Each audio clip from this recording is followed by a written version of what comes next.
Bonjour mes chers amis, les habitués de la voix de la vérité sur YouTube.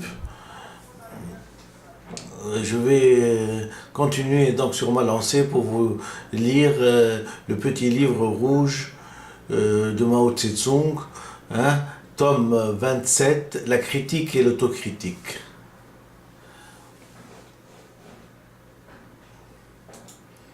Lecture par Dr Benfisa Ahmed.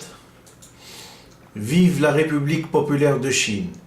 La critique et l'autocritique. Le Parti communiste ne craint pas la critique, car nous sommes des marxistes. La vérité est de notre côté, et les masses fondamentales. Les ouvriers et les paysans sont de notre côté. Intervention à la conférence nationale du Parti communiste chinois sur le travail de propagande. 12 mars 1957. Les matérialistes conséquents sont des hommes sans peur. Nous espérons que tous nos compagnons de lutte prendront courageusement leurs responsabilités et vaincront les difficultés, qui ne craignent ni les revers ni les railleries et qu'ils n'hésitent pas à nous autres communistes, des critiques et des suggestions. Celui qui ne craint pas d'être lardé de coups d'épée ose désarçonner l'empereur. C'est cet esprit intrépide que nous devons avoir dans le combat pour le socialisme et le communisme. Vive la République populaire de Chine. Intervention à la conférence nationale du Parti communiste chinois sur le travail de propagande. 12 mars 1957. Nous avons en main l'arme marxiste-léniniste de la critique et de l'autocritique. Nous sommes capables de nous débarrasser du mauvais style de travail et de conserver le bon. Rapport à la deuxième session plénière du comité central issu du 7e congrès du Parti communiste chinois le 5 mars 1949, œuvre choisie de Mao Tse-tung, tome 4. Il est encore un trait marquant qui nous distingue des autres partis. C'est la pratique consciencieuse de l'autocritique. Comme nous l'avons déjà dit, nous devons constamment balayer notre chambre.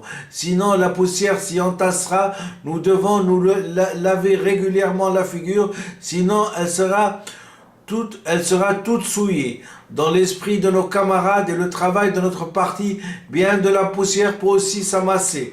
C'est pourquoi nous devons balayer et laver.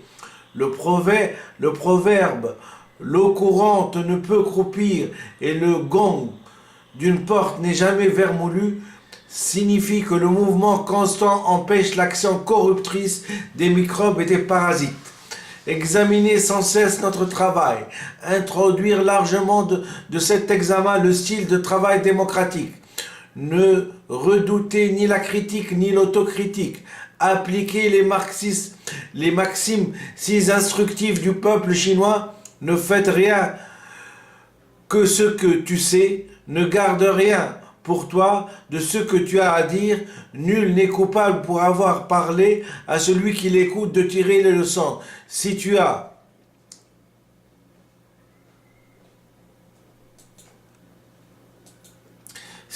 des défauts, corrige-toi. Si tu n'en as pas, surveille-toi.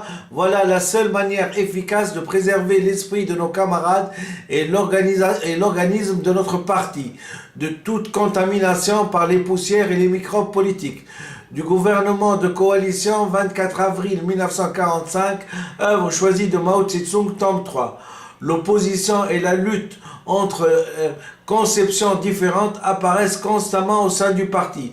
C'est le reflet dans le parti des contradictions de classe et de contradictions entre le nouveau et l'ancien existant dans la société. S'il n'y avait pas dans le parti des contradictions et des luttes idéologiques pour les résoudre, la vie du parti prendra fin. Vive la République populaire de Chine.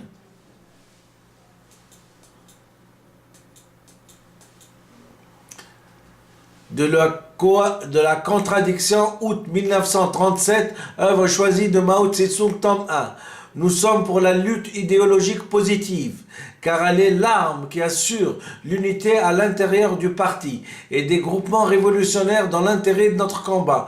Tout communiste et révolutionnaire doit prendre cette arme en main. Le libéralisme, lui, rejette la lutte idéologique et préconise une entente sans principe.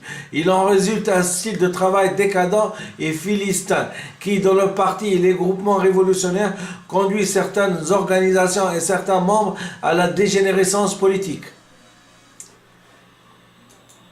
Vive la République populaire de Chine contre le libéralisme. Le 7 septembre 1937, œuvre choisie de Mao Tse-tung, tome 2.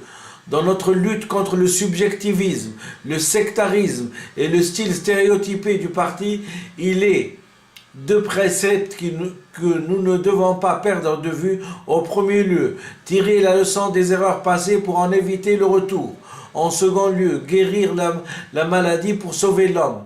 Il est indispensable de dénoncer sans aucune exception les erreurs commises, en dehors de toute considération de personne, de soumettre à une analyse et à une critique scientifique tout ce qu'il y a de négatif dans le passé, afin d'agir à l'avenir avec plus de circonspection et de travailler mieux. Tel est le sens du premier précepte. Toutefois, en mettant en évidence les erreurs et en critiquant les défauts, nous poursuivons le même but qu'un médecin. Il soigne la maladie pour lui sauver la vie et non pour le faire guérir. Vive la République populaire de Chine. Quelqu'un souffre de l'appendicite, le médecin enlève l'appendice et sauve ainsi la vie du patient. Si celui-ci qui a commis une erreur ne dissimule pas sa maladie par crainte du traitement et ne persiste pas dans son erreur au point de ne plus pouvoir être guéri, mais manifeste honnêtement, sincèrement le désir de se soigner, de se corriger, nous en réjouirons et nous le guérirons afin qu'il devienne un bon camarade. Cette tâche, nous ne pourrons jamais la remplir avec succès si, cédant à l'impulsion du moment, nous frappons sans merci. Pour soigner une maladie idéologique ou politique, il faut se garder de toute brutalité. La seule méthode juste et efficace, c'est de guérir la maladie pour sauver l'homme. Vive la République populaire de Chine. Pour un style correct de travail dans le parti. 1er février 1942. Œuvre choisie de Mao Tse-tung, tome 3. Pour ce qui est de la critique à l'intérieur du parti, un autre point doit être mentionné, à savoir que certains camarades, dans leur critique, ne font pas attention à ce qui est important, mais s'attachent seulement à ce qui est insignifiant. Ils ne comprennent pas que la critique a pour tâche principale de mettre en évidence les erreurs politiques et les fautes d'organisation. Quant à la critique des défauts personnels, il ne faut pas trop y insister, ils ne sont pas liés à des erreurs politiques ou à des fautes d'organisation, de peur de laisser les camarades désemparés. Vive la République populaire de Chine. En outre, si pareille critique se développe, l'attention de l'organisation du parti portera uniquement sur des petites choses et les camarades deviendront des gens pusillanimés qui oublieront les tâches politiques du parti. C'est là un très grand danger. Vive la République populaire de Chine. L'élimination des conceptions erronées dans le parti. Décembre 1929, œuvre choisie de Mao Tse-tung, tome 1. Dans la critique au sein du parti, mettre en garde les camarades contre des jugements subjectifs, arbitraires et contre toute banalisation de la critique. Faire en sorte que les interventions soient fondées et que les critiques aient un sens politique. Élimination des conceptions erronées dans le parti, décembre 1929, œuvre choisie de Mao Tse-tung, tome 1.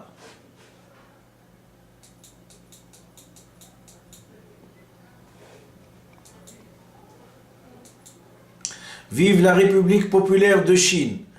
La critique à l'intérieur du parti est une arme qui sert à renforcer l'organisation du parti et à relever sa capacité combative. Cependant, dans les organisations du parti, au sein de l'armée rouge, la critique prend dans certains cas un autre caractère. Elle se transforme en attaque personnelle. Vive la République populaire de Chine. L'élimination des conceptions erronées dans le parti. Décembre 1929. Œuvre choisie de Mao Tse-tung, tome 1. Nous servons le peuple, ne craignons donc pas si nous avons des insuffisances qu'on les relève et qu'on les critique. Chacun, quel que soit, peut le relever. S'il a raison, nous nous corrigeons. Si ce qu'il propose est utile au peuple, nous agirons en conséquence. Servir le peuple. Oui. Septembre 1944. Œuvre choisie de Mao Tse-tung, tome 3. Nous autres communistes chinois qui prenons pour point de départ les intérêts suprêmes de la grande masse du peuple chinois, qui sommes convaincus que notre cause est entièrement juste, nous n'hésiterons pas à lui sacrifier tout ce qui nous est personnel, et nous sommes toujours prêts à donner pour elle notre propre vie. Y a-t-il donc encore une idée, une conception, une opinion ou une méthode ne répondant pas aux besoins du peuple que nous ne puissions abandonner?